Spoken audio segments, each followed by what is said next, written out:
The conscious brain is a broom closet in the mansion of the brain with very little access to what's going on. There may be free will, but it's going to be a small player if it's there. Every drive wants to philosophize in its spirit. Exactly. Okay, so let's unpack that. If you understand that aim constrains entropy, then you get some sense almost immediately why people cling so desperately to their frameworks. This doesn't answer the free will question, though. I thought we could walk through perception because it doesn't work the way people think it does. You know, when it comes to this question of truth, there is no singular truth because you've got a completely different set of experiences that have wired your brain, my brain, everyone's brain. We're all going to perceive different things and seek different things from the world. You said something else, too, that I don't think I've thought about exactly before.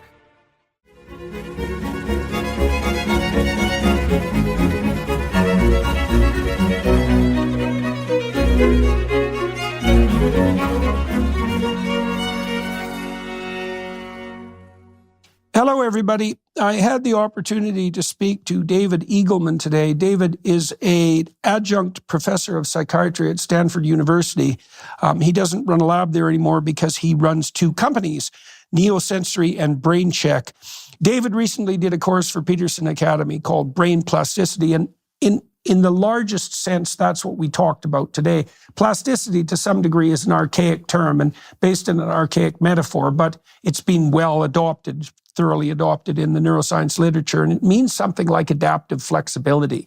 And human beings are unique in their degree of adaptive flexibility. Now, the advantage to that is that we can change our environment and we can change our perceptions and we can adapt each generation to a radically new environment. And the price we pay for that is an intensely long period of socialization. And so we talked about brain architecture, we talked about brain chemistry, we talked about the role of aim and intent, the role that aim and intent plays in determining perception, which is a very interesting philosophical issue because what would you say? The Enlightenment view of the world, the empiricist view, was that we create our structures of reality by aggregating something like objective data. But the science of perception casts a dim light on that presumption because we prioritize our perceptions and we do that using our aim. And so we don't have perceptions that are devoid of value. And so we talked about that a lot as well. And so if you're interested in a walk through brain science from the structural perspective, the philosophical perspective, the neurochemical perspective to some degree, if you're interested in perception and emotion and motivation and drive and the competition of personalities and motivational states in the psyche, then this is the podcast for you. So you just recorded a course for Peterson Academy. I did.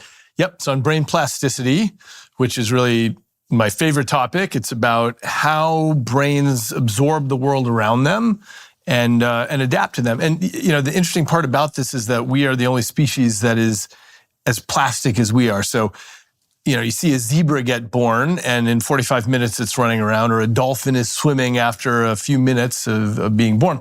But if you see a Homo sapien get born, they're not doing it as quickly.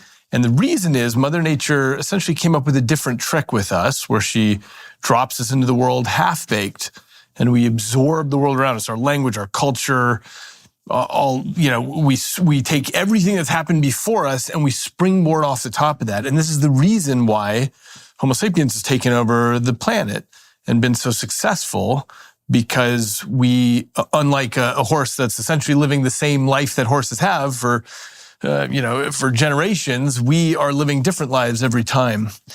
So that's what brain plasticity is about. And I actually don't use the word plasticity as much anymore because that was a term originally coined by William James because he was impressed by plastic manufacturing. You could mold something into shape and it would hold that shape.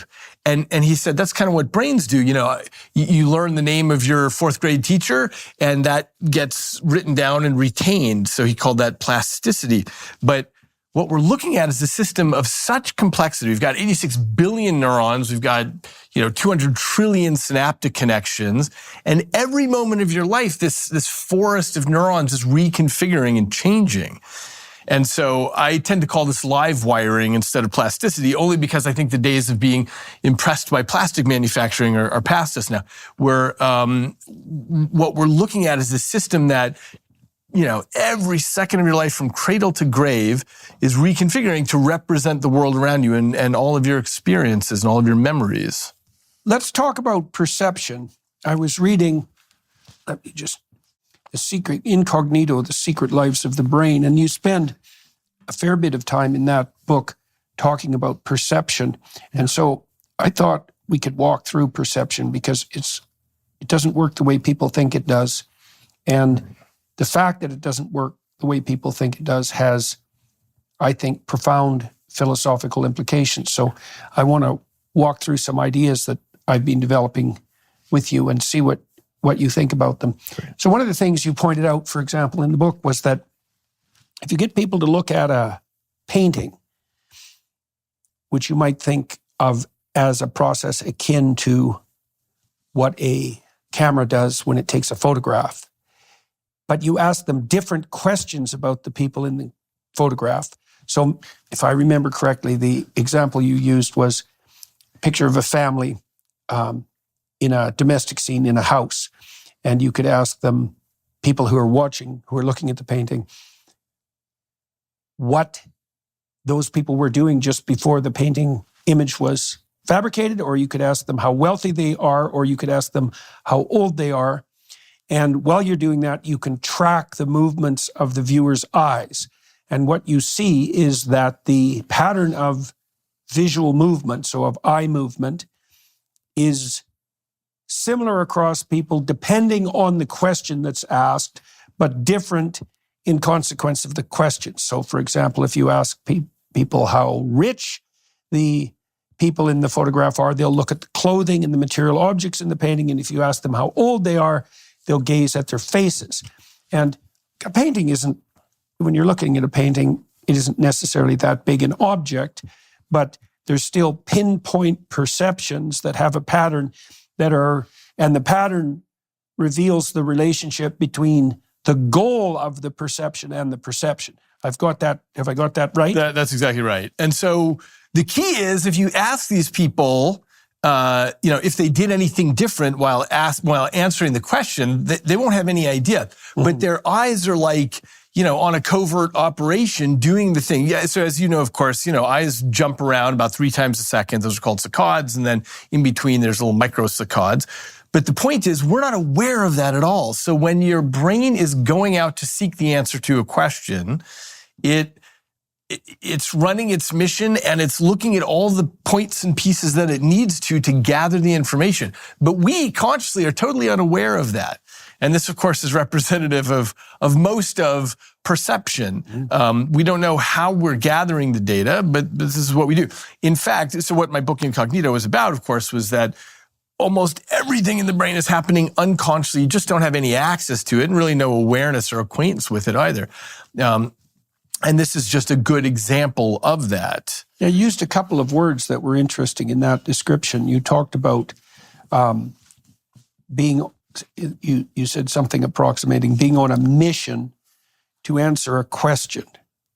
And then you talked about data. And so I want to take those two things apart. So one of the sub-elements of the word question is quest, right? And a quest is a journey, and a journey is a mission. Now, there's a big difference between being on a mission and gathering data. Like the empirical view of the world, I think we'll stick with the empiricists particularly. The empiricists believe that we gathered data about the world and that we could do that in an objective manner and that we built the world out of that data gathering process. But that's not the same. It's really seriously not the same as answering a question or being on a quest, taking a journey, or being on a mission, because a mission is goal-directed. And I've been trying to work out a paradox in recent years that emerges because of the difference in those two viewpoints. Data, and you use both those metaphors in your analysis of the eye movement patterns.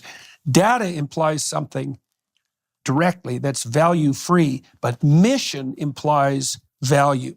right? It's definitely a mission. So, in this case, you're asking a question about the painting, and the subject is trying to answer that. But this is true for all of us in all cases. Let's imagine you're on a hike with friends here in Phoenix, and you guys are walking along, and one of your friends is a mycologist. So he notices the mushrooms that you don't notice. And your other friend is a climatologist. And so he's noticing the tree line and where things have changed. And you've got a friend who's a podiatrist, and she's noticing the angle of your feet and so on. The point is that all the data is hitting all of your eyes, but you guys are seeing different things. You're having different experiences of the world predicated on what questions you're asking. And that, of course, is predicated on, who you are, all of your experiences and what is relevant to you. And all your various aims. Well, so this is the reason I focused in on the philosophical implications of this is because the empiricists, the philosophical implication of the idea of data as reality is that reality itself is value-free and value is added to the data.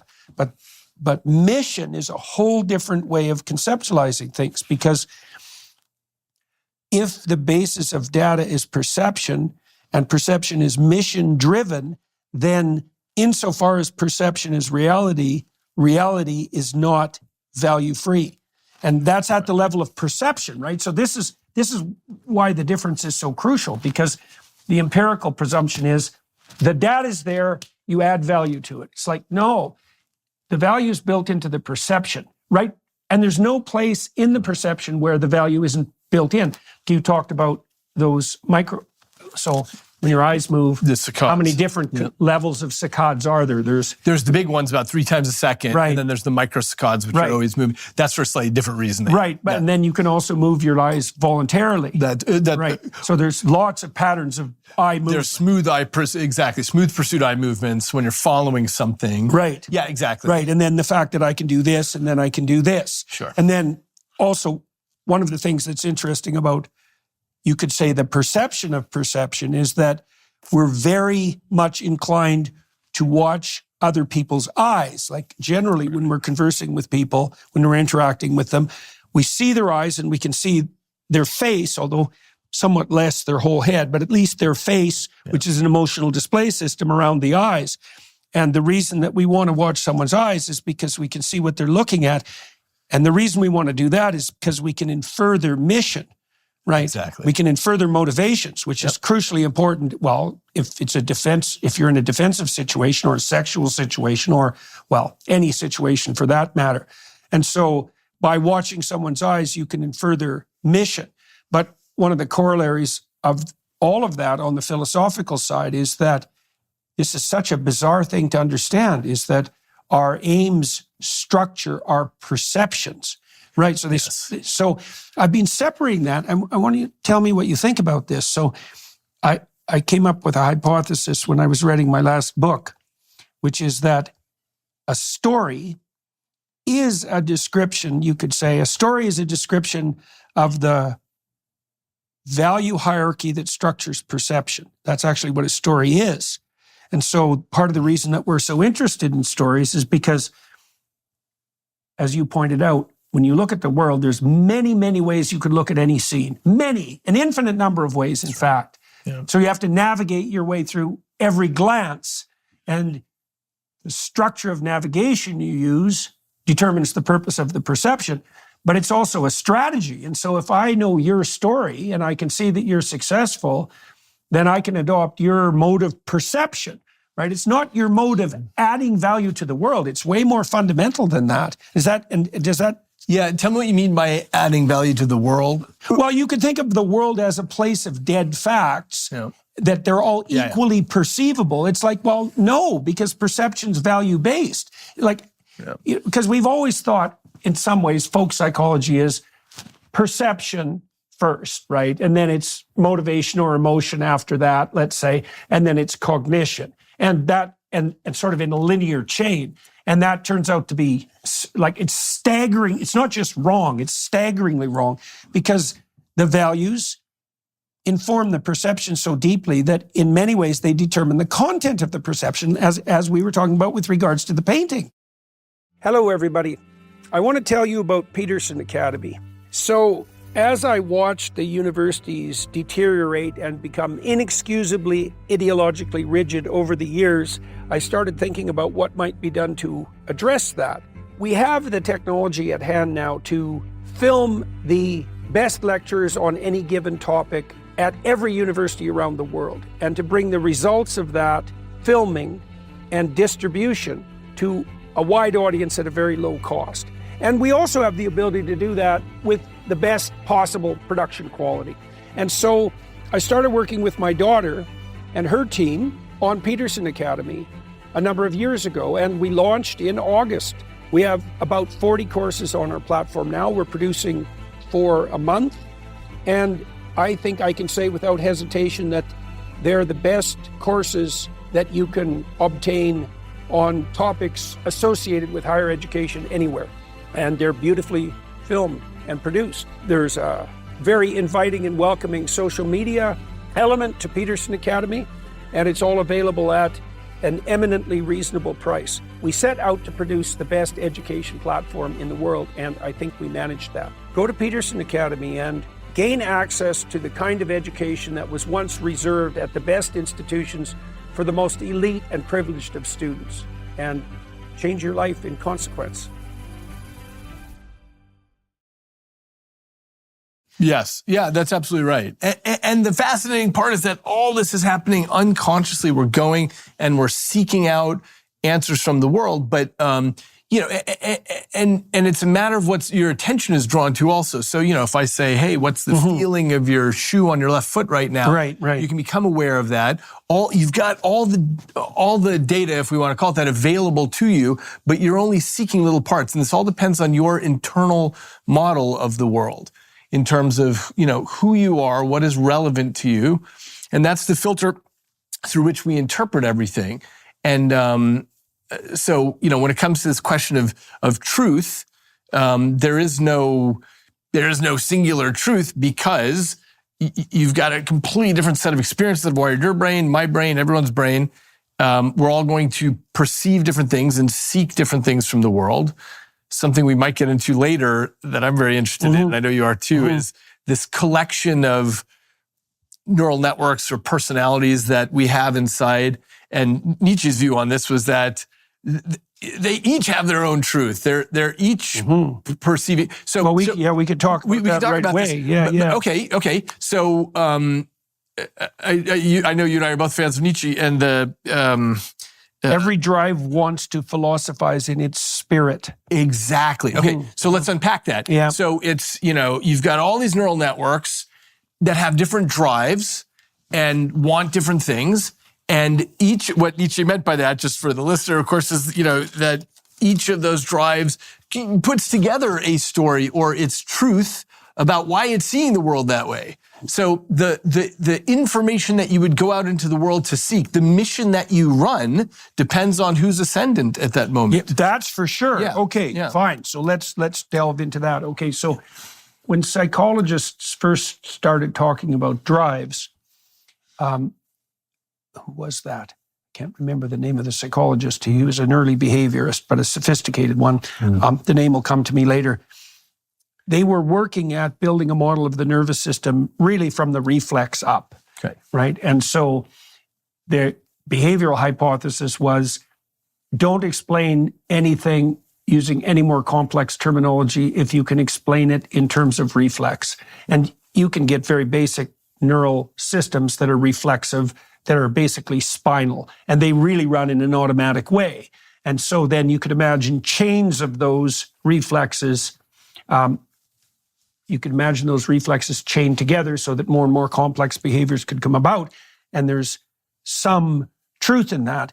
But the problem with the drive metaphor is that it's kind of like a wind-up doll, right? A drive implies, first of all, that it's motoric, that it's movement-oriented, and second, that it's algorithmic or deterministic. Now, and Nietzsche offered a more sophisticated view than that when he associated drive with philosophizing, because a mechanistic and deterministic motoric algorithm doesn't philosophize. And if you can piece this together from Nietzsche's work, and it's really clear in Jung that it's much better to conceptualize what we think of as drives as personalities. And then the huge advantage to that is that it brings in perception. Because, and you already pointed this out, at least implicitly, when we were discussing the painting. If I'm angry with you, okay, so now you could say I'm under the grip of a drive, but it's much more sophisticated and accurate to say that the personality of defensive or predatory aggression now has me in its grip. It's dominant from a neurological perspective. It's suppressing all other personalities. And so then what that's going to mean is that when you talk to me, any word that you say that I could interpret as irritating is going to be much more obvious. And anything that you say that would be peacemaking, I would regard cynically, let's say, and I would be looking in my interaction with you for pathways to victory. And it wouldn't only be that I would see that, but also if you asked me to justify my actions while we were arguing, even if I became cruel, that drive that's a personality would have all those arguments at hand too. So it's a full-fledged personality. It also has its own emotional systems, because if I'm gripped by rage, I could easily be happy to see you suffer, right? And if I'm gripped by compassion, say, well, seeing you suffer is going to put me in pain. And so I think it would be very helpful if the psychological field in general updated its model of drive, so to speak, or even motivation for that matter, to concentrate more on this personality-like model. Now, and you talked as well in the book about the diverse range of, I don't know, I think you used the word personality as well, the diverse. I called it a team of rivals. Yeah. By which I mean, you've got all these, let's call them personalities under the hood. It's interesting because I think maybe I'd dial it back one step from personality. You've got different neural networks that want different things, and we can measure these. Just give an example, which is, when you're making a financial decision about what you're going to buy, you have certain networks that care about valuation. They care about the price point, and they're thinking about, okay, how much is that worth? How much is that worth? Why? So on. You have completely separate networks in the frontal lobe that care about the predicted emotional experience. Let's say you're looking at two restaurants that you're trying to choose between. So, you're making a simulation of what you think, oh, that's going to be delicious and good, and that one's not going to be so good. You've got other networks that care about the social context, as in, what do my friends think of this? Is this cool or not so cool? All these things, you've got this and more. They're all battling it out under the hood. Yeah. And they're all trying to steer the ship of state. And when you make a decision, it's because of the vote of the neural parliament. So what's interesting, I do want to get at this because your view of a collection of personalities where one of them is dominant, and my view of a team of rivals is slightly different in this way, which is that, there's this battle going on, and you reach these sort of consensus things, just like in a parliament, where different groups will collaborate and coordinate and say, okay, 2 out of 3 think this, and so we're going to go for that restaurant.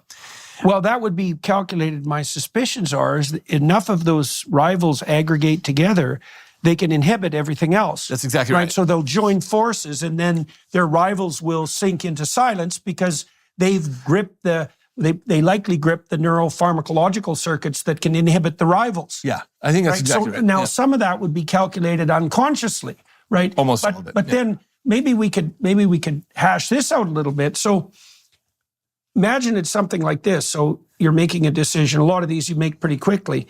And so what I would presume that would mean is that the rival systems that are doing the computations already have a behavioral pathway specified and practiced that's in keeping with their aim. So nothing new has to be instantiated.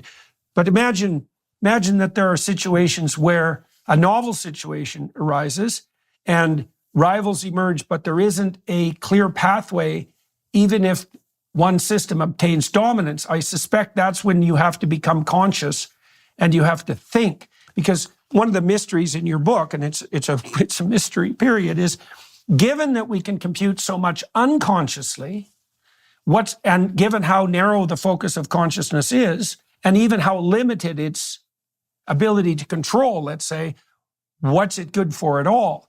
Now, we do know we do tend to become conscious, at least in sometimes, of things that are novel. So novelty seems to have something to do with it. But so I'm curious about what you think about that. Yeah, great. I mean, the thing is, when you look across the animal kingdom, you find these rivaling networks everywhere. So just as an example, you take a mouse, you put it in a maze, and you put cheese at the end, and you can put a little harness on the mouse and measure how much he's pulling towards the cheese. Yeah. Then what you can do is switch it, where instead of a piece of cheese, you have an electrical shock at the end. And you can put the harness on and measure how hard he pulls away from the electrical shock, okay? Now what you do is you put a piece of cheese and an electrical shock at the end of the thing, and the poor little mouse gets stuck halfway and turns and turns and turns at exactly the place where the two vectors cancel out, which is to say, he's running both networks. Right, you get the cheese and avoid the shock, and he gets stuck there in the middle. Right. You see this across animals. Approach avoidance conflict. Yeah, exactly. It's the conflict part. Okay, you take another example. The stickleback is a bird that will attack things that are red, and if you give it something, what's that? Fish. Oh, fish. Right. Yeah. No, wait. Stickleback? Stickleback gull. Wait, what's the? It's a bird. Gull? It's a bird. Yeah. Okay, because there's a stickleback fish too. Okay. Yeah. This is a bird. I think I'm 99% sure I got the name right. Stickleback gull. Okay. It'll attack things that are red. It will sit on anything that's egg-shaped. It'll sit on it. So if you put a red dot on an egg, it'll both sit on it and attack it at the same time. Okay, what these represent are rivaling networks, right? Okay, here's where I think the role of consciousness is in mediating this. And this is what we've gotten better and better at.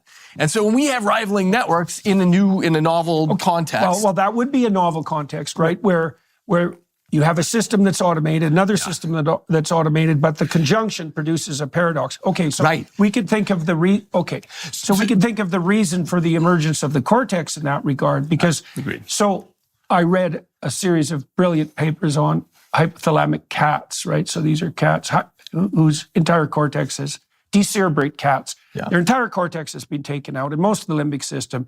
And these are mostly female cats for various reasons. Female cats are more functional with only a hypothalamus, as it turns out. And if you keep them in a simple environment, like a cage, they can pretty much do what cats do. Now, they're hyper exploratory, which is pretty damn weird for an animal with almost no brain, because that's not what you'd predict. And by the way, they can also walk on a treadmill. Right. Well, they can mate, they can eat, they can regulate their temperature, they can defend themselves. Okay, so now imagine this. So now you have all these automated systems that you described, but they can produce conflicts, and they can produce conflicts in the moment, and they can produce conflicts across time, and they can produce social conflicts. Yeah. Okay, so now you need another part of the brain that emerges, as you said, to mediate those conflicts, and that's what the cortex does. And so that would imply that some of that lengthy socialization that you described, actually what that socialization is, at least in part, is the environment-specific means in which those conflicts that will arise in consequence of built-in motivation will be mediated.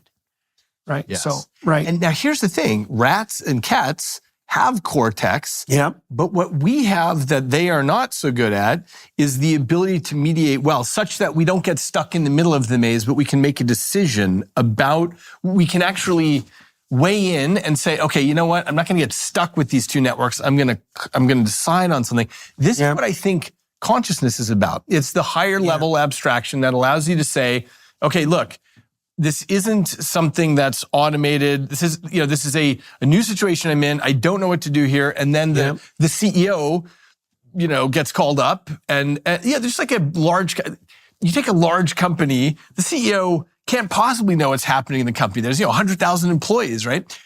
The CEO's job fundamentally is to wait for the phone to ring and say, hey, there's trouble here. There's something going on that we don't know what to do. And the CEO makes a decision. And also, of course, to do future planning. Consciousness is essentially about that. Did you know that multiple companies are keeping a living profile of everything that you do online? These data brokers are making billions selling your private information to big tech companies, advertisers, and even our own government. It's concerning just how many people have given up on their privacy rights, but now you can take back control of yours by using ExpressVPN. ExpressVPN reroutes all your internet activity through encrypted servers, meaning no one can see or track what you do online. It hides your IP address so data brokers can't build a profile on you, and you can browse the internet as if you're in any of 105 different countries.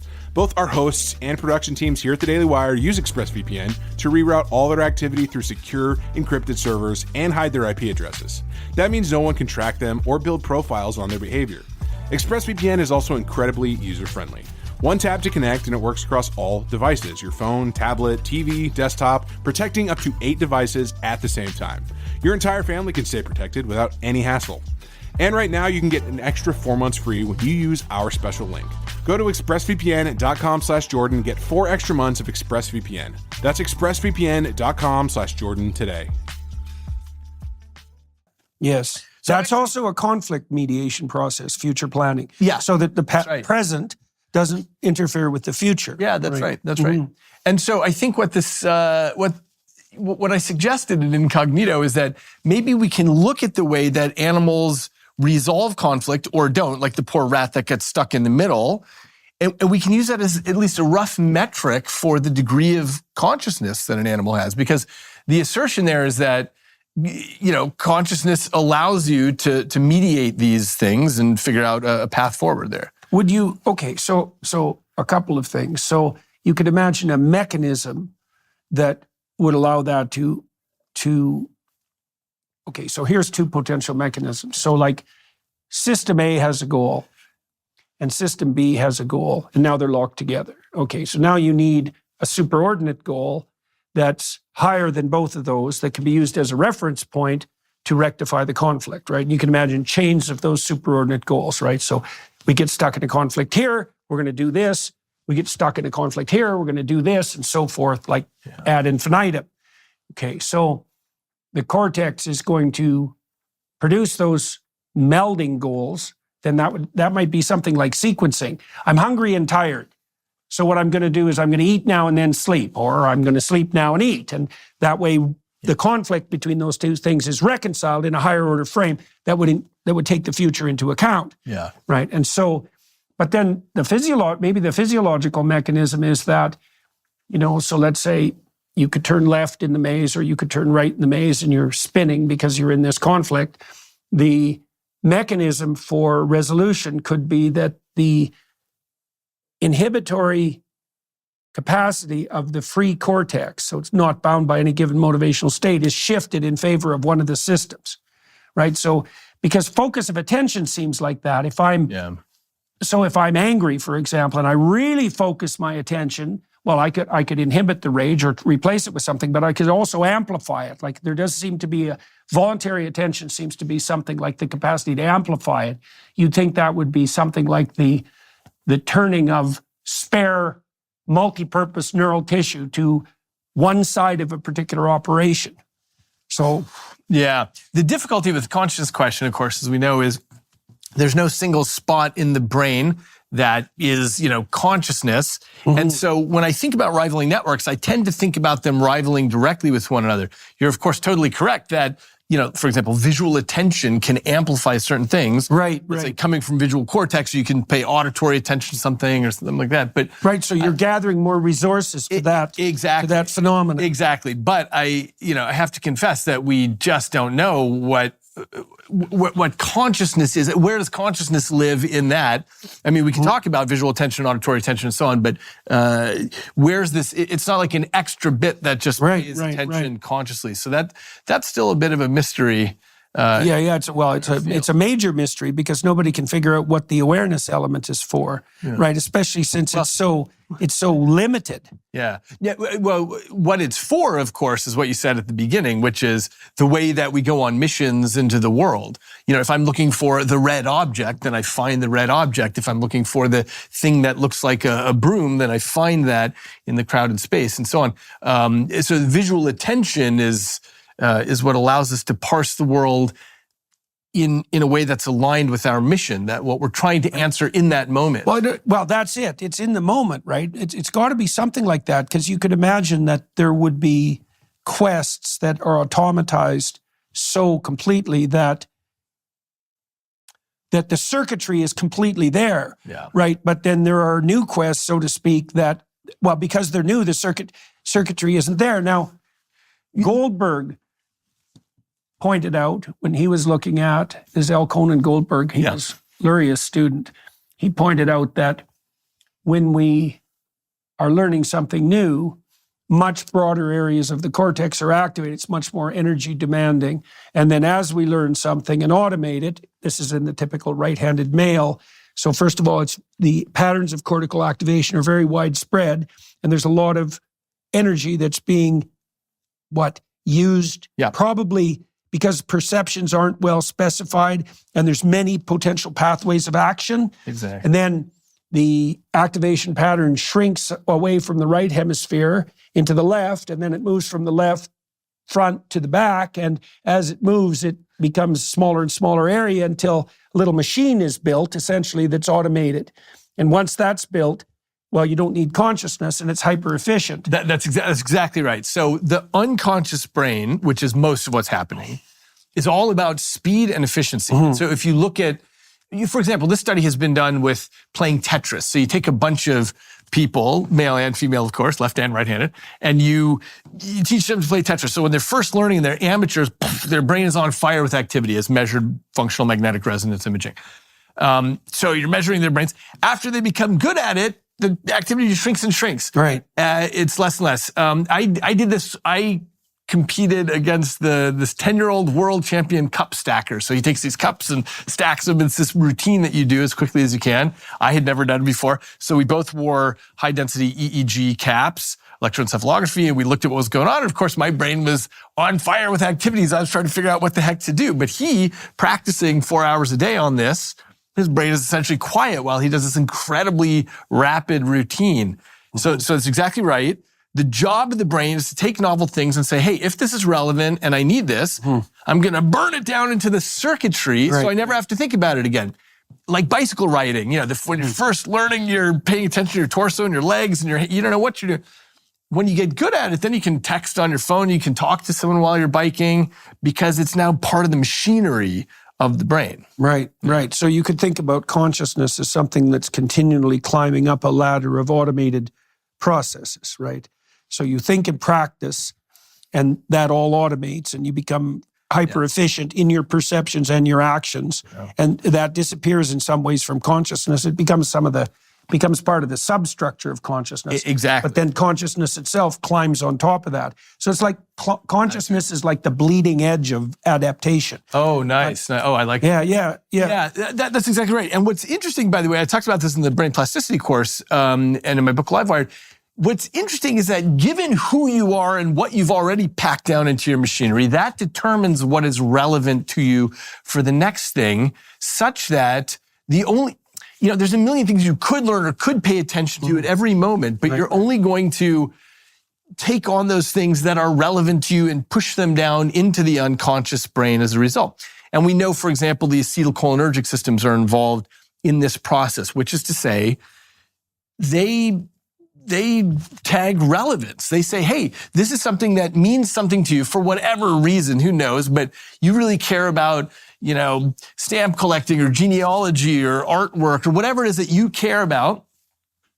And so then you go on these missions from the world and you take stuff in and you start burning that stuff down and it means something to you. Whereas the rest of the stuff just goes. Help me distinguish between the dopaminergic and the acetylcholinergic function. So if my understanding is that and this is part of the structuring of perception, if I posit an aim, my perception is first going to specify a pathway to that aim. So that's how the world organizes itself. And then things in the world are going to stand out for me as things that will facilitate my movement forward and things that will interfere. Everything else is irrelevant virtually. And there's a social equivalent. So people who will facilitate my movement forward are friends, and people who won't are foes, right? And so you have tools and friends, and obstacles and foes. And you can also perceive things that'll transform your aim. I think those are magical things, by the way. That's that category of narrative that's magic. It transforms your aim and puts you into a new game. Okay, the dopaminergic system will tag progress towards a goal, and it'll reinforce the systems, neural systems that were active just before that progress was made to make them more dominant. Now, that's partly an indication of relevance, because what's positive towards a goal is relevant. I don't understand how that differs from the cholinergic marking of relevance. So you've got these acetylcholinergic systems that say, hey, this is important.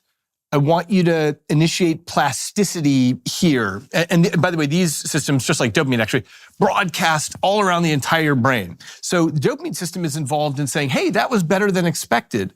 I wasn't expecting that to happen. You get a positive burst of dopamine. If, in contrast, you're expecting a reward and you don't get it, you get that's a punishment in the essentially amount of dopamine. You have a little baseline going on. Absence of an expected reward is technically a punishment. Exactly right. Yep. And so that's what the dopamine system is for, saying, oh, better than expected, worse than expected. But acetylcholine is what happens when you're saying, I want to make plastic changes to the system here. Let me just give you an example. An experiment with mice, and they have to learn how to reach through a narrow slot to grab pellets and whatever. And they get better and better at it. And the parts of their brain that are involved in this task actually grow in their real estate. Okay, now you take an equivalent set of rats, you give them an acetylcholine blocker. They do exactly the same number of trials, they're doing the thing, but they don't get better and their brain doesn't change. They don't ever get better at the task. They're not faster at doing it because they don't have the plasticity available to them anymore. Because you need the acetylcholine. By the way, something that, of course, we know is all of the neuromodulators and neurotransmitter systems, these are all working together in a very complicated dance. So, dopamine is involved in saying like, hey, that was, good, bad, better or worse than expected. But acetylcholine is the thing that says, hey, let's make plasticity available here. So it's a broader marker of relevance? Yeah. Is it like potential relevance? Is it something like that? And is there an emotional experience that's associated with that? If you block dopaminergic receptors, people lose positive emotion. Yeah. But what do they lose? What do they lose if acetylcholinergic transmission is blocked? What do they lose subjectively? I don't know the answer to that in humans. That's partly why I can't figure out how I can't get a handle on to understand how that system functions. Yeah, it's interesting because there's so many acetylcholine blockers that are used in animals for things, but I don't know what the emotional experience is for a human on that. My guess, if I were just pulling something out of a hat, would be that they just feel like they don't care about this particular thing. So, for example, let's say you take that's a major function, caring. Oh, yeah. And that's a weird emotional condition because it doesn't exactly have a valence. It's more like, does the feeling of this matters? Could you characterize that as positive or negative? Because it could matter in a negative way, right? And it could matter in a positive way. So it seems like that would be something like the broad category of potential significance. Yeah. What happens to pupillary diameter if acetylcholine increases? Do eyes dilate? I don't know. Good question. But just, I'm trying to think through what it would feel like. Imagine that you were trying to learn a new sport that you haven't played, pickleball, let's say. So we're both learning the sport at the same time, and for some reason it's really relevant to us. But if one of us got acetylcholine blockers, my assumption would be that we feel like, I just don't care about this thing. I'm more interested in what's going on over there or something. We wouldn't particularly care. Mm-hmm. So it sounds like it's a broader marker of relevance. Okay, I'm going to have to look that up and see if I can specify it more particularly. Okay, so you talked about, we had a bit of... Sorry, let me just give another example of that. So when somebody gets a stroke, and let's say they get a stroke and they lose the function in their left arm's mostly paralyzed, and they can do things with their right hand. Well, so the way that you need to operate to get the left hand working again Do you know what they do clinically so what they do is what's called constraint therapy. This is the single best move. You take the right hand, which is working well, and you pin it down, you strap it to somebody so that they're forced to use their left hand. Necessity. Yeah, exactly. Necessity. That's the key. Relevance. So now I want to get the sandwich to my mouth. I have to use the left arm. I need to get my zipper down to go to the restroom. I have to use my left hand. These are the sorts of things that matter. This is what causes brain plasticity. Is relevance. Okay, and if you strap down the functional hand and you used a cholinergic suppressor, would that stop the person from learning? That's exactly it. Right, and that seems to be, would they still try or would they just stop trying? I don't know. I don't know what it is in humans when we use this. Yeah. Right, because you could imagine the acetylcholine might mediate trying Yeah. or intensity of effort or duration or rate, but you could also imagine that it would mediate capacity to learn if the practice was occurring. You know what? I think it wouldn't directly be mediating the trying, because I think what would happen is you would try it, but you wouldn't have the plasticity that says, hey, something useful happened here, so let's make changes to the motor cortex over here. You just wouldn't have that. And so the system would stop trying that. Lent is approaching, those meaningful 40 days leading up to Easter. This year, Hallow has launched an incredible prayer challenge to help you embrace the core principles of this sacred time: prayer, fasting, and almsgiving. By joining Jesus in the wilderness through fasting and sacrifice, you open yourself to tremendous spiritual growth. Experience this journey through Hallow's Lent Prayer 40 Prayer Challenge titled The Way. Following the path Jesus provides, you'll discover answers, hope, healing, truth, and beauty. Drawing from the profound writings of Saint Jose Maria Escriva in The Way, you'll deepen your faith daily throughout Lent. The challenge features the remarkable story of Takashi Nagai, a Japanese radiologist who survived the atomic bombing of Nagasaki in 1945. Through difficulty and heartbreak, his journey led to profound spiritual transformation. This Lent, as you meditate on the lives of those who followed Christ, you'll discover that despite today's distractions and suffering, Jesus' sacrifice on the cross opens the door to his love, peace, and eternal life. Join over 1 million others in prayer this Lent. Get 3 months free covering the entire Lenten season when you visit hallow.com/Jordan. Download the app and join the Lent Prayer 40 Challenge today. Okay. Yeah. Okay, so back, we had a bit of I wouldn't call it a dispute, but a slight difference of agreement in relationship to this model of personality.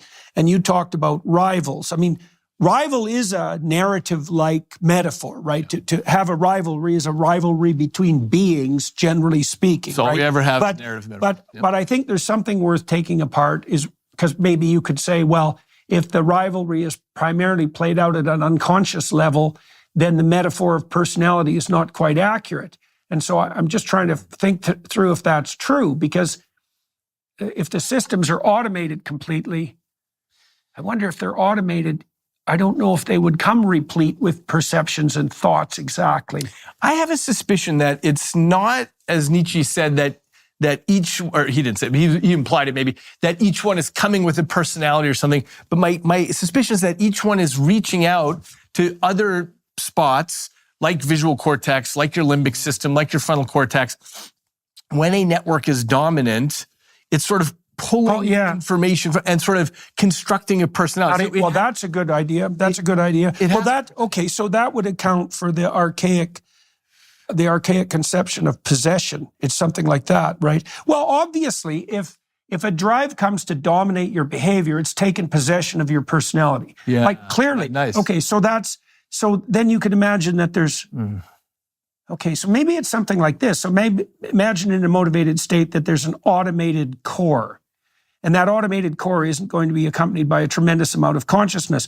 But the more additional neural system it aggregates around it, the more consciousness it accrues, right? And that would partly be because it's actually building something like a novel structure. It's got this automated core, which we would consider the drive, but then it's pulling in different elements of the totality of what's available, and that would make it more and more personality-like. Yeah, that's right. Right. In terms of deciding what to say next, for example, it's looking at at your whole speech system, Wernicke's and Broca's and all these areas, and saying, am I going to say something cruel or kind or whatever? But it's still using those basic mechanisms. Mm-hmm. It's taking advantage of the machinery that's there and it just has the ability to draw on it differently than a different drive. I've been trying to, in keeping with this model of like superordinate aims that executive function could refer to mediate conflict, I've been trying to understand if there are principles by which those superordinate aims are constructed so that they're valid. So, what do you mean by valid? Well, that's a good question. Not likely to produce conflict, for example. So, for example, here's an idea. So you and I, we could think of each other as a loose aggregation of potential motivated states, but we can come to an agreement. Okay, now then we could judge the quality of the agreement, I think, there's a variety of standards. We could say it's a higher quality agreement if it can sustain itself across a broader range of contexts. So if we have a friendship, which is a kind of contract or agreement, and we can get along many different places and under many different situations, then we'd think of that as a deep friendship. So it's well-constituted friendship. And then we could also imagine that if the friendship maintained itself across time, then that's another indication of its validity, right? Yeah. And then we could imagine a third dimension would be if it was stable across context and stable across time, and it improved while we implemented it, that would be a third criteria. That would be a good evaluation strategy for a good marriage. It works everywhere, it works for a long time, and as you play it out, it improves. Okay, yes. So then I've been trying to think through if there's a set of rules that obtains, like they'd be like principles of ethics that bind those kinds of agreements. So I'll give you an example. So Piaget spent a lot of time analyzing how children learned to play games with others and made friends. Okay, so the first rule of a game is something like both people have to want to play it. Okay, then the next rule is something like you get a turn in the game and then I get a turn, right? So I have to sacrifice my turn to you, but vice versa. And that's a stable arrangement. Now, and the reason we're willing to do that instead of me fighting to have the turn all the time is because it's a better game if I get to play it with you. So so then you could imagine now, if we come to a voluntary agreement about the aim, we unite our perceptions, we unite our emotions, and then we reciprocate. Okay, now if we can do that once, then we've established a precedent, and if we can repeat that, we have a friendship. Okay, but then that implies that the friendship is based, like there's rules. The aim has to be shared, the aim has to be voluntary, the participation has to be reciprocal. Now, Panksepp showed this with rats when they were playing, because Panksepp, first of all, took a kind of dominance approach to play. He showed that if you took two juvenile rats and you paired them in an arena, they'd work to play, but that the rat that was 10% bigger across rats could reliably pin the smaller rat. So then that sort of provided evidence for a dominance theory of play. But then Panksepp realized that rats don't play once. They're communal. So then he paired them repeatedly, and he found that if the big rat didn't let the little rat win at least 30% of the time, the little rat wouldn't play anymore. So you could see there that there's an ethos that's emerging that's about. Now, the reason I'm mentioning this is because you're thinking about neural networks as being the rats and the kind of collaboration that neural networks work out through time. That and across people, right? Okay, yeah. So I'm trying to figure out the preconditions for something like a stable social community. What works across time to mediate conflict, and then what works across people, and that's like a bounded world. So here's what I think. I think so. You have all these different drives. Some of which are very primitive, hunger and thirst and sexuality, and so you've got all these different drives. But you have more sophisticated drives too, including various forms of short-term thinking versus long-term thinking. You have these different financial drives I was talking about with valuation or predicted emotional experience or social context. You've got all these different things going on. The way that they form these agreements through time, they form these friendships, let's say, I think that makes an integrated personality. That's what makes you and me, is the way that we let these things win or lose in different circumstances. In other words, all unconsciously, these networks have worked out ways of saying, all right, look, here, I'm going to let you in here and I'm going to do this. And maybe there's an advantage to letting anger win out in this moment. I find that works sometimes. But in this other moment, I know that letting compassion win out is going to be the optimal thing for my marriage or whatever. Yeah. Okay. So there are these things. But what interests me is that no matter how integrated a personality we think we have, we're constantly in conflict. I mean, every moment of our lives, we think, oh, should I do this or that? Or we're making decisions, right? This is what decision making is about. And so there's a sense in which there's never a stable scenario where we say, okay, look, these guys have figured out how to get along. What I find interesting is ways that we can put ideas into place, like the Ulysses contract. So are you familiar with Ulysses contract? Okay. Just as you remember, Odysseus was coming home from the Trojan War and realized he was going to pass the island of the Sirens, and he wanted to hear the song of the Sirens, but he knew that like any mortal man, he'd crash into the rocks and die. So you remember what he did? He filled his men's ears with beeswax. He had them lash him to the mast, and he said, no matter what I do, just keep on sailing. Okay. What was happening here was that the Ulysses of sound mind way back here knew that the future Ulysses would behave badly when he passed the island. Yes. He knew that there was no way he wasn't going to behave badly there. So what he did is he made a contract with himself. He said, I'm going to lash myself to the mast so that I can't do the wrong thing. Okay, so this is what philosophers call the Ulysses contract. And I'm fascinated by these because we use these in all kinds of ways in our lives.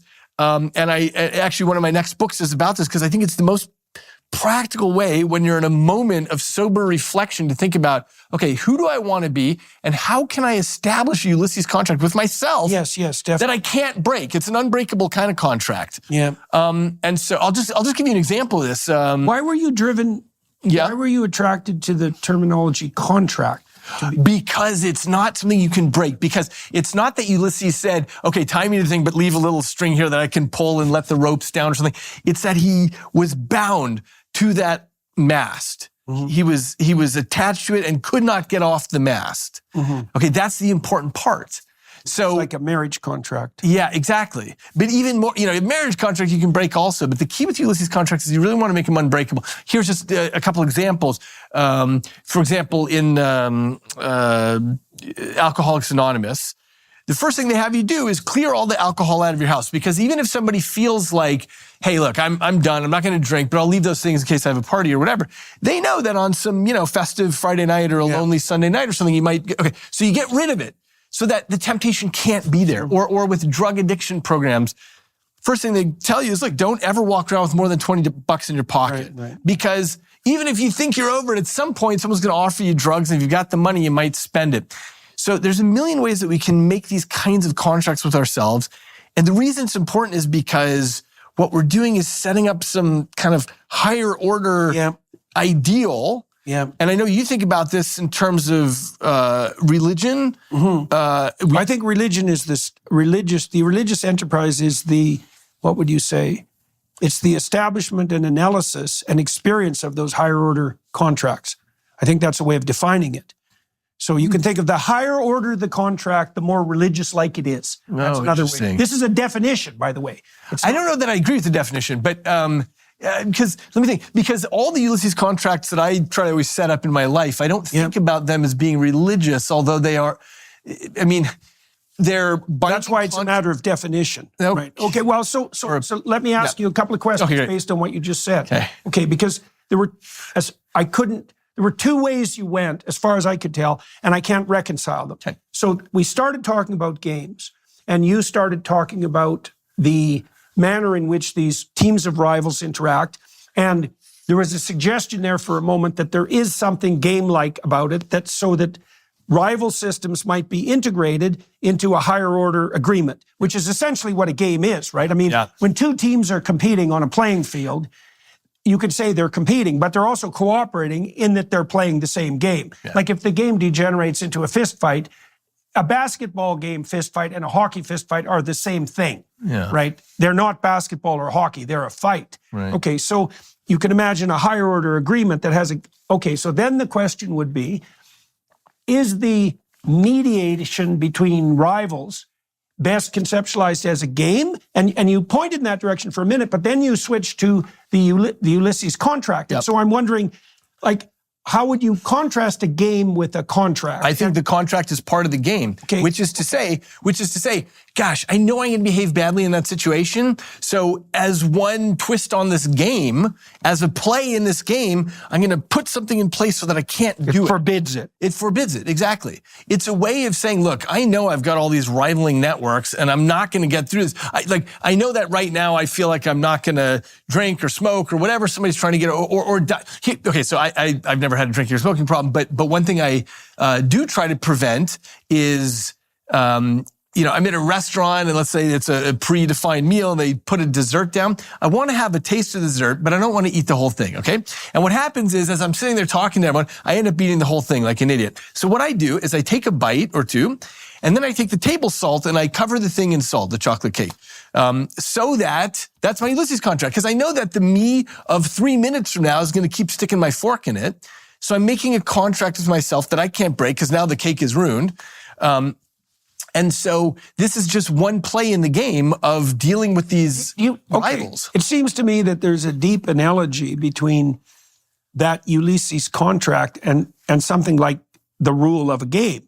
I mean, if you set up a basketball game, there are moves that are forbidden, right? And so you can think of games as enabling principles. Here's things you can do in the game, but there's rules that are forbidding as well. Yeah. Is it with the Ulysses contract concept that you're looking at the rules of the game that forbid?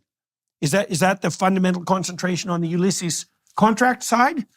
They're limitations rather than enabling conditions? Because you have both in a game, right? Right. Things you can do and things you can't do. Every game's like that. Right.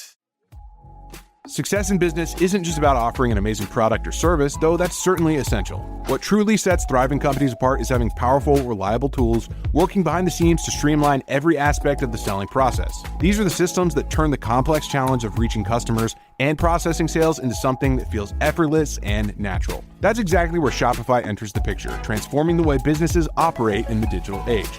Nobody does selling better than Shopify. They're home to the #1 checkout on the planet. And here's the game changer. With Shop Pay, they're boosting conversions up to 50%. That means fewer abandoned carts and more sales going to your bottom line. In today's world, your business needs to be everywhere your customers are, whether that's scrolling through social media, shopping online, or walking into a physical store. Shopify powers it all, seamlessly connecting your business across the web, your store, customer feeds, and everywhere in between. And here's the truth. Businesses that sell more sell on Shopify. Join over 2 million entrepreneurs who have already discovered the power of unified commerce with Shopify's all-in-one platform. Upgrade your business to the same checkout we use with Shopify. Sign up for your $1 per month trial period at shopify.com/JBP, all lowercase. Head to shopify.com/JBP to upgrade your selling today. That's shopify.com/JBP. I guess you could think of it that way. I think of it as just another move in the game of life in a sense, which is to say, I could eat it. It's a rich energy source. It's delicious sugar, whatever. And I've got this other move I can do. I guess I think about it in terms of long-term versus short-term networks in the brain. And so how do I get those networks? Because, we can image this in fMRI. We see these areas that are involved in long and short-term thinking. So how do I get these guys to play together in the same game, but in a way that aligns with who I want to be? With my long-term thinking. Well, let's take that example because I think it provides a very concrete representation of the relationship between superordinate and subordinate goals and future and present. Yes. Okay, so you already outlined the reasons to eat the chocolate cake, right? It's delicious, and it's delicious because it is a source of energy and a high-impact source of energy. So there's reason to eat it. And the reason is immediate, and it's tied to immediate gratification. But now so that's one game, the game of immediate gratification and energy acquisition. Right. But you're putting that underneath a higher order game. Okay, so one of the questions we might ask is, well, what game are you playing when you forbid yourself the cake? Right. What's your aim there? That game has to do with health, has to do with, keeping slim, has to do with all of the things, vanity, all of the things that I want to make sure the kind of person I am who doesn't gulp down the entire chocolate cake. Right. So self-control, discipline, attractiveness, health. Yeah. Right. And so now one of the things we might ask ourselves, see, this is what I was trying to get at, 2 discussions ago, trying to lay out the preconditions for what constitutes a higher order game. Because one of the things we could ask is, why prioritize the constraint over the eating? Like, there's a reason for that, because you value the constraint more now, but why? Why is the health, you alluded to that. You said, well, part of it's future. There's more future, for example. This is just part of the passage into maturity, right? We realize that it's a long game. And so we get to know that, as kids, we eat the cake every time. Maybe we get sick from it. And what we realize is that the things that we want for our lives are a different category of things. Yeah. And so these are part of the networks that are okay. So you brought in maturity. Okay. So that's an extremely interesting move. And it seems to me to be precise and accurate, because we could think of cortical development as maturation. Yeah. We could think of socialization as maturation. Okay, so here's some principles for socialization. Those are the same in a sense. I take turns, right? So that means that I regulate my lower order immediate motivations communally. Right. Right? But then there's another axis, which is I regulate them in relationship to the future. And the more mature you are, this is a definition again, you can tell me what you think about it. The more mature you are, the better you get at regulating the immediate in relationship to the future, but also the local in relationship to the communal. So if I'm really mature, I'm going to sacrifice the present for the future and the communal. And that's better. That's a definition of better, right? So we're starting to lay out a taxonomy of value, right, in terms of conduct and in terms of perception. I totally agree. And by the way, you introduced this idea of, thinking about the future and thinking about community, but I think we'd agree those are not orthogonal axes. Not at all. Exactly. They point in the same direction or similar directions. I don't think there's any difference between your future self and a stranger. I think they're the same thing. So here's an example of that. This is so cool. I figured this out 30 years ago.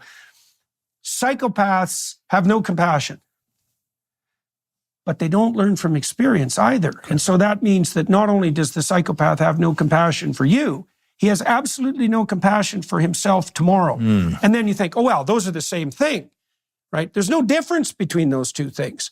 Because both, why? Well, you're not feeling what your future self is feeling now any more than you're feeling what someone else is feeling now. Like a normal person a mature person, you might say, can think of their future self and they can think of the experience of that self and it matters. Just like they can think of the experience of someone else and it matters. The psychopath either can't or won't do that, right? But it's the same mechanism. And you said, well, there isn't a conflict between future orientation and communal orientation. I don't think there is. I think they're the same thing. I agree. I think they're very similar. Yeah, thinking about a stranger and thinking about yourself. For some reason, we have this special attachment to our future selves. So we do things like put money into an IRA.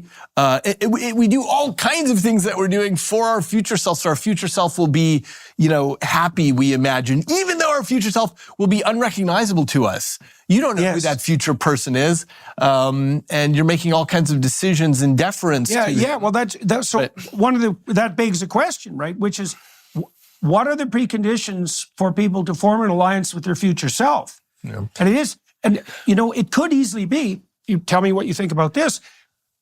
There was a psychiatrist, a very famous psychiatrist. He used to be taught personality theory all the time, and I can't even remember his name now, but one of the reasons that he was taught personality classes is because he studied the development of childhood friendships like Piaget. But one of his hypotheses was that, essentially, that the close friendships that children develop in early childhood, like a best friend was something like, first of all, a practice trial for a long-term marriage, but also the way that you learn to take care of your future self. So that it was through taking care of someone who wasn't you that you developed the capability of making a relationship with something that was abstract, and that would transfer to your future Oh, that's self. interesting. Yeah. I'm not sure I would think you would need that piece. Well, that's the question. I'll think about that further, but here's what I would say. It's the experience of time that children have that allow them to think about time.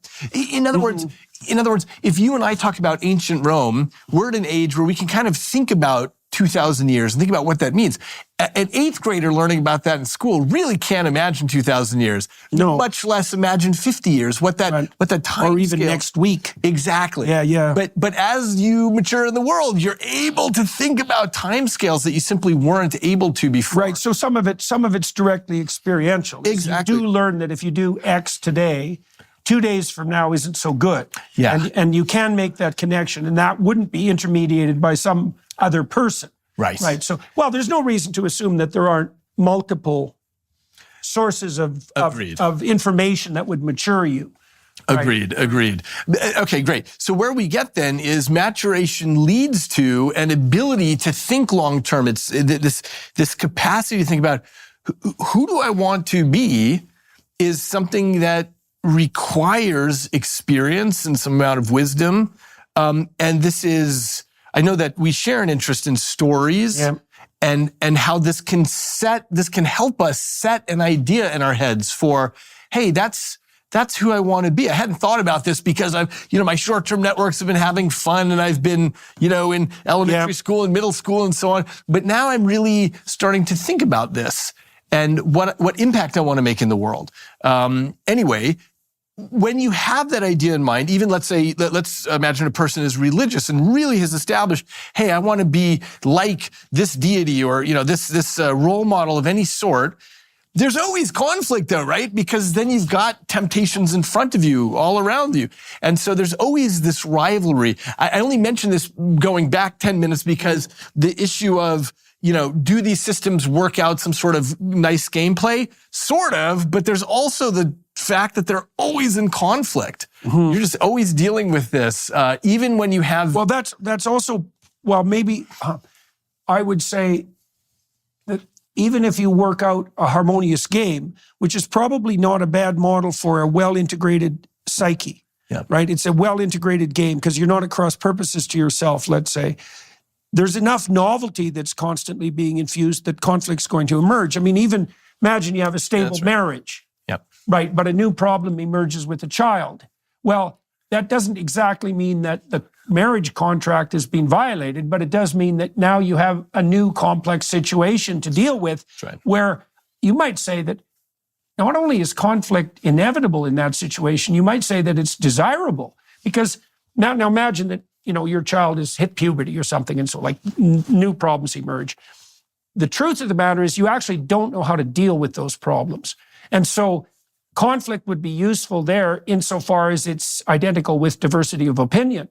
And then you can imagine your wife has a temperamental take on the problem. And classically, that would be, she would be more compassionate and more upset. And you would be more judgmental and less upset. That's the classic male-female dichotomy in terms of temperament. But you can imagine that those are useful stances to begin the problem-solving process too, because it's a completely open question of whether or not the child would say needs a more stringent, future-oriented disciplinary structure, let's say, and to have that imposed, or whether they need more careful understanding so that you can understand what the problem is. There's no way of mediating that without conflict. Yeah. And so the fact of the conflict also wouldn't necessarily indicate that the initial contract was faulty. It's just that you're never going to have a contract that'll deal with all possible novel situations. Hence, possibly the reason for consciousness. That's right. Right. And this allows us to go back and tie two pieces together, which is that, the brain's job is really to burn things into the unconscious when it says, oh, I've got this, I've got that, this is a routine I've seen before, right? But the reason we're always conscious, the reason the brain's always burning a lot of energy is because the world throws lots of novelty at us. Yeah. And so despite all our best efforts, every day is full of the unexpected, and therefore we're always in these novel conflicts. Okay, now you said something else too that I don't think I've thought about exactly before. we're talking about the different functions of consciousness. We would never presume that there's a single function, although dancing on the edge of chaos is not a bad, comprehensive shorthand. Consciousness also seems to be the place where these visions of variant future play themselves out, right? So that's that's the theater of the mind. And so you could imagine that if a new opportunity or crisis emerged, you could envision a variety of different futures, which would be a variety of different contracts or solutions or people that you wanted to be. And you play out those in the theater of the imagination. That seems to be conscious. And it's logical that it would be consciousness if it's associated with novelty, because these new response patterns to this new emergent reality, they're not automatized. They can't be. That's right. Although I suspect that a lot of our future simulation is unconscious, because some amount of our future sim is something that we've... Right, it's using the machinery. It's using the machine, exactly. Yeah, definitely. And so we certainly can pull things up into consciousness and think, okay, I really want to understand what it would be like if I did this and if I moved to this other city and got this other job. But much of the time, we're just slamming things forward. Well, then you could make a rule with our principle for that, which is the deeper the crisis, the less automated circuitries at hand to deal with it. That's a definition of deep crisis, right?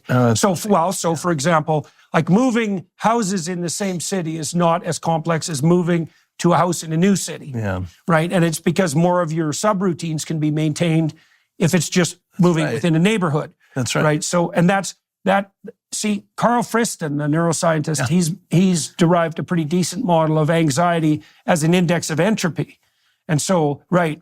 Cool. Right. And so that would be anxiety as entropy, and entropy as disruption of automated subroutines. Let me make sure I can unpack that. It's that if you're looking at a high entropy state where there's lots of possibilities, then you have higher anxiety. Anxiety actually indexes that. That's what it's for. But then the higher the degree of possibility, the less reliable the automated systems. That's almost by definition. And by the way, this goes back to what we were saying also about, for example, the Tetris players, or let's just say, let's say when you play soccer as a kid, so when you first were learning how to play soccer, again, your brain, if we could have measured it while you were running around on the field, it's on fire because you're trying to figure out, wait, where's the ball? Where's everyone else? It's all knees and elbows and you don't know what's going on. Okay. A professional soccer player is 100 times better than you, but his brain isn't burning nearly as much energy as the child trying to figure this out. Mm-hmm. And so... that's right. He's in a much lower entropy state. Exactly. He's in a lower entropy state. Mm-hmm. And so... That's because his movements are more efficient. And right. But the reason is because the child is trying to simulate all the possibilities. The professional has sort of seen everything play out before. Yeah. That's the key. He's got the patterns, but the child has the high entropy state because, what if I try this? What if I try that? Yeah. And so on. Yeah. And it's very localized too, because when the child is starting to play soccer, his field of attention is going to be like this big, right? He's going to be thinking, how many different ways can I move my foot? Right. And that makes him a pretty spectacularly horrible soccer player because he's not paying attention to anything that's going on. Right. In Gretzky, for example, the hockey player, one of the things he was renowned for, and you can imagine this as a consequence of layered expertise, was that he was paying attention to what was happening everywhere on the ice. Yes. Well, why? Well, because he didn't have to pay attention to skating. He didn't have to pay attention to how he was holding his stick. He didn't even have to pay attention to where the puck was on his stick because that was all automated.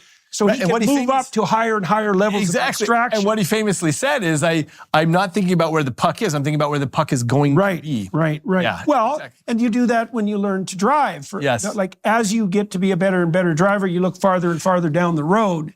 Yeah. Now, it's also the case, too. They've studied this with expert piano players who are playing with sheet music. They look ahead of where they're playing. Yes. Right. And so what they're doing in some sense, I think probably what they're doing neurologically is disinhibiting automated subsystems. And that's essentially, so I can give you an example of that. It's an example that sort of reconciles the free will deterministic conundrum. So if you do this is a ballistic movement. You wrote about these in your book, right? So if I do this, the lag time for neural transmission from here to here and back is longer than the duration of that movement. So then the question is, how do I control that movement?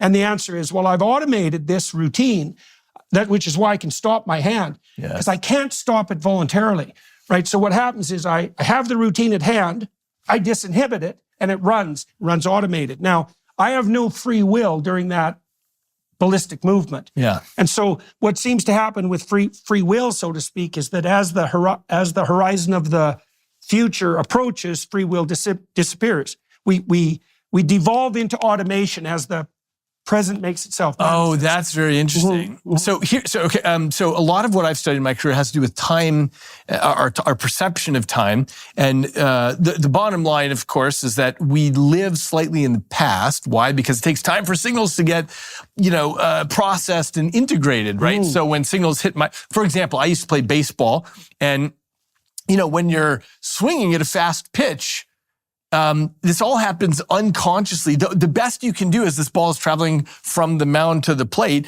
is to adjust your swing up or down as you're already swinging. But all this is happening unconsciously. My experience has always been when I hit the ball, I become aware that I have just hit the ball. And I say to myself, throw down the bat and run. Right. Because it's already flying. The reason being, of course, because it takes at least half a second before you get conscious awareness of anything. The signals have to move around in your brain. As you know, signals move very slowly in the brain, about 1 meter per second on unmyelinated axons, maybe 10 times faster than on myelinated axons. And it's 10 times faster. Yeah. Okay. And that's okay. And what's interesting, we've got big bodies, right? So, if I touch your toe, the signals have to travel all the way up, up your leg and up your spinal cord to your brain. But here's the weird part. If I touch your toe and your nose at the same time, you'll feel those simultaneous. Right. And that's weird, because how does does your brain feel the signal from the nose and then say, okay, I'm just going to wait and see if anything's coming up? If your eyes are closed? Yeah. That's weird. Yeah, so here's the thing. Yeah, that's weird. This, by the way, led me to a hypothesis some years ago that taller people live further in the past than shorter people, because your brain has to wait for all the signals to come together. Your vision, your hearing, your touch from your toes, all this stuff to come together. It puts together your conscious perception of what's happening right now. And then slightly longer lag time. Slightly longer lag time if you're taller, yeah. It's a very funny hypothesis, by the way. Yeah. So, so we live a little bit in the past, and during that time, I totally concur. There can't be free will involved in any of the processing or certainly reflexes, but also ballistic movements that we're doing. There's no possibility for free will to operate there. If we do have free will, the argument I made at the end of Incognito is that, there may be free will. It's very difficult neuroscience-wise to nail this question of if there is or not. But if there is, it's a bit player in a much larger system. And so, you've got all this unconscious processing. Most of what's happening in the brain, I think of the conscious brain as a broom closet in the mansion of the brain. I should say the conscious mind is a broom closet in the mansion of the brain, with very little access to what's going on. There may be free will, but it's going to be a small player if it's there. But I mean, we could reconcile what we could integrate what we discussed earlier with a free will view, because you could say, and tell me what you think about this. I mean, obviously, our choice isn't unconstrained. We're not omniscient. There's lots of things we can't do. So even if we're free will absolutists, we're still playing within a confined domain. Yeah. But can't you say, given what we discussed throughout this entire conversation, that you choose what to automate? I mean, imagine this. So you have a novel situation. You envision these variety of different futures, and there's some voluntarism in that, but then you can direct your attention towards what you determine to practice. Now, right. This doesn't answer the free will question, though, because if I choose this particular future, we can still question whether I had free will to choose that, or if I rewound history 1,000 times, would I always choose that future? But I guess the question then would be, if that's the case, why would it be useful to have the multiplicitous futures make themselves manifest? If there's no choice between them, why have an array? One argument for this is that when you simulate a future, you then feel emotionally what that future feels like, and you compare that to the next future and the next future. There's obviously truth in that. Yeah, and maybe you need to simulate each one in order to make your evaluation. But the question is, I say, oh, that future feels the best to me. That's who I want to be in long term. But was it a free choice? I don't know. Just for the record, I don't come down one way or the other on the free will because I don't know. Well, I think we probably have the question formulated wrong in some fundamental way, which is why it can't be resolved. But there's also likely such a constant play of indeterminacy and determinacy at every level of decision that you actually can't parse them apart, right? Because I think your argument that we lay out these different simulations and then we evaluate them, well, that's obviously what you do when you go see a movie, is like you're evaluating the decisions that different characters are making, and you're feeling that, and that is informative, and you could think about that as deterministic. But then with that argument, you have the problem, well, the reason those simulations feel the way they do was because you chose the aim that you were using to inhabit while you were doing the evaluation. And so it just flips you into the problem right away again. Yeah, that's right. And you said you were writing a new book. Yeah. We're running out of time on this side. So tell us, I'd like to know where your interests are going and what your new book is about. Great. Okay, well, I'm running a couple of new books, and so one of them is called Empire of the Invisible. And this is about all the stuff that we don't see. In other words, I've always been fascinated by this question of why do each of us think we know the truth? And if we could just shout it on X in all capital letters enough, everyone would come to agree with us. Everyone would see the wisdom of our point of view. I've seen firsthand that isn't true. Exactly.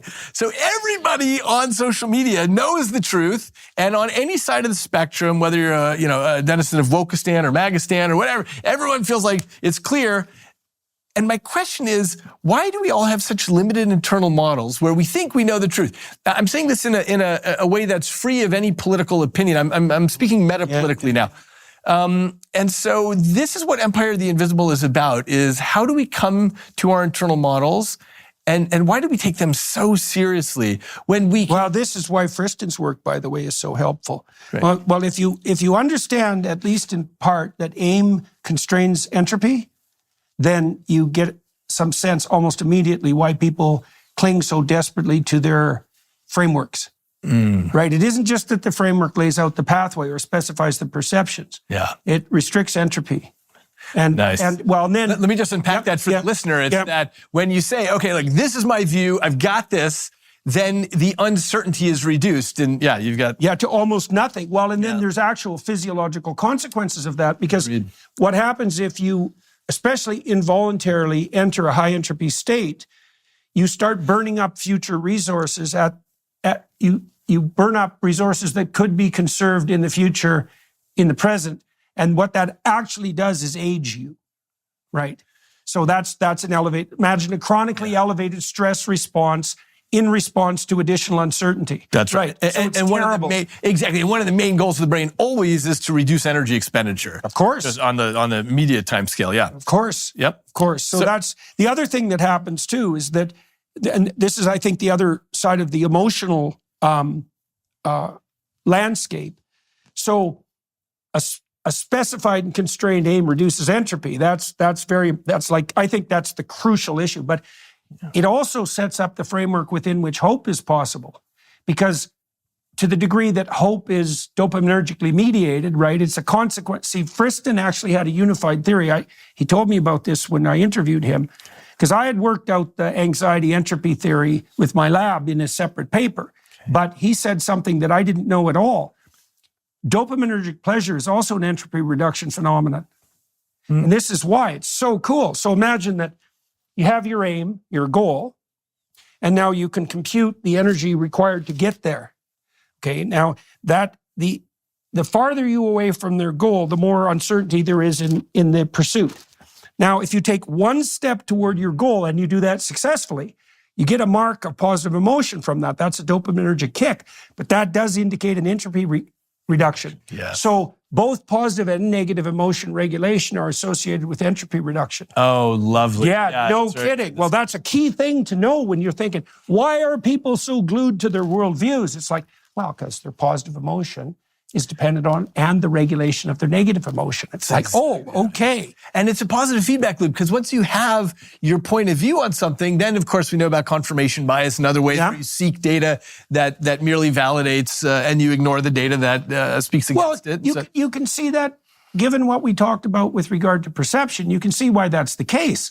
Once I specify an aim, what I'm going to see are things that move me towards the aim. Exactly. That means the contradictory information not only is irrelevant, should be irrelevant. Like if I'm trying to walk across the room, I shouldn't be attending to every potential obstacle that could conceivably exist. Yeah. Right? I've already simplified things.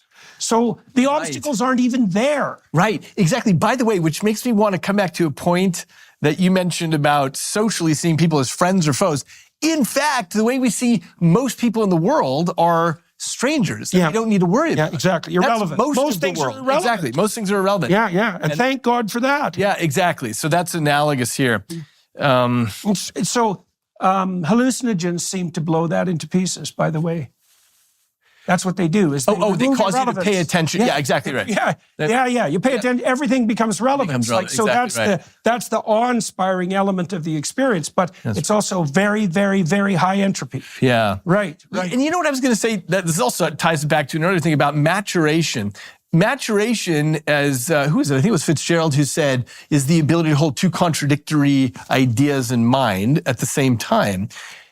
So what we're trying to do always is get our aim to reduce the entropy, our worldview. But, as we mature, we say, okay, look, it could be this. On the other hand, it could be that. And the ability to hold that and not have that, to have a slightly higher entropy and not have that be stressful to us.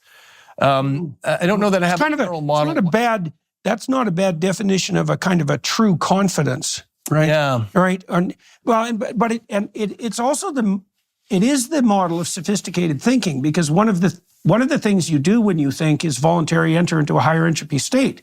Because to really think something through is to allow internal conflict to manifest itself. The different ideas you have are different manifestations of different aims. Yeah. And so when you think, this is what we're trying to train people in university. It's like, be resilient in the face of voluntarily confronted entropy, at least on the cognitive side. That's great. And maybe instead of think, we could call it something like reconsider, because there's this, I only say this because thinking is sort of a term that might have too much semantic weight on it. Yeah. But reconsider, meaning, okay, I've already considered this. I know exactly how to think about it, low entropy, but now I'm going to reconsider this. I'm going to think about what if I'm wrong about this? What if it's this totally other model? Yeah. Well, so there's also evidence. This is very cool too. There's evidence that if you do that involuntarily, the entropy state is higher than if you do it voluntarily. And the evidence is very profound. It's very profound. And so if you take a stance of voluntary confrontation with conflict, the stress consequence is much minimized over when it happens voluntarily. That's partly why exposure works in behavior therapy. So if you have someone who's traumatized and they're involuntarily exposed to a trigger, they get worse. But if they voluntarily expose themselves, they get better, right? Even though the stimulus, so to speak, is the same. Interesting. And I think it has something to do with a high order meta narrative. Like the highest order meta narrative should be something like, I can contend successfully with entropy. It's certainly with chaos. That's the sort of creature that I want to be, that I should be. Yeah. Right. Because then when it comes up, you don't have dissolve. A reaction to it. Yeah, exactly. Yeah. Oh, that's interesting. And I imagine this comes up a lot because people are involuntarily confronted with their political views. Often there's a whole social component to that, which is, I'm getting challenged by this person, maybe in front of other people, that sort of thing. Definitely. And so there's all this other stuff that comes into play. But if you get to sit in the peace of your own home and think, what if I'm wrong? What if the other party's point on this bill is what would that look like? What would that look like? Yeah, that's a much calmer situation. Yeah, well, the social element of that is also an entropy issue as far as I can tell, because imagine that, this took me a long time to parse through. So the higher you are in a hierarchy, social hierarchy, the lower entropy your state. Your connection networks are better, your shelter's better, your security's better. Like, that's all part of being higher in a hierarchy. Okay, now the question is, what gives you the right to that position? And the answer to that is something like your accuracy in view and your competence, right? If it's a functional hierarchy. Yep. Okay, so now I come along and challenge you.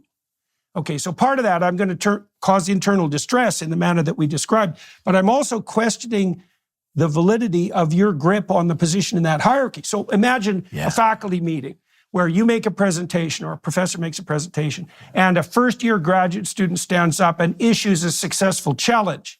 Now, some of that's ideational, and you might say, well, maybe he's got a better theory, but some of it is a challenge to the validity of the fact that you're higher in the hierarchy than he is. Absolutely. Right, and that, that's played out, right? Yes, yeah. Right. So, So that's also an entropy issue, even the sociological element of it. Yeah. I'm always interested in these old, the physicists in the early 20th century. Einstein was giving a presentation, and I'm afraid I forgot if it was, I think it was Heisenberg, who challenged, a young kid challenged him, and Einstein said, I think you're right. And he went home and worked on the problem for 5 days and came back. But I'm just, these stories of that kind of challenge, and Einstein had, a very mature reaction. Right. Yeah. Well, I think a fair bit of the, what would you say, the fundamental psychological necessity of something like hero mythology is the inculcation of the attitude that you just described as characteristic of Einstein. It's like, here's a challenge. It's like, I can handle that. Yeah. I don't have to get defensive. It's not going to throw me off. Maybe there's opportunity. That's the dragon and the treasure, by the way. Maybe there's opportunity here in this challenge. Right? That's a very high order it takes very high order maturation to realize that. In every challenge, there's opportunity. Right. Excellent. Right. Yes, And that's something you can practice. It's an attitude that you can practice. Yes. Excellent. Okay. We should stop this. Okay. We're going to move to the Daily Wire side. What are we going to talk about on the Daily Wire side? I think we should delve more into your book. And you have some ideas. Great. My brain plasticity stuff. We didn't talk about that at all, but I've got all kinds of cool stuff to talk about there. Okay, so everybody who's watching, if you want to join us on the Daily Wire side for an additional half an hour, please feel free to do that. Apart from that, thank you very much for your time and attention. Thank you very much for coming here to Scottsdale today. Much appreciated, and for teaching our course on the Peterson Academy, which has got a lovely trailer, which I think we're going to incorporate into this podcast, actually. And I know that the reaction to your course has been very positive so far, and so we're thrilled about that. You can catch that on Peterson Academy, by the way. Thanks for your time and attention, everybody.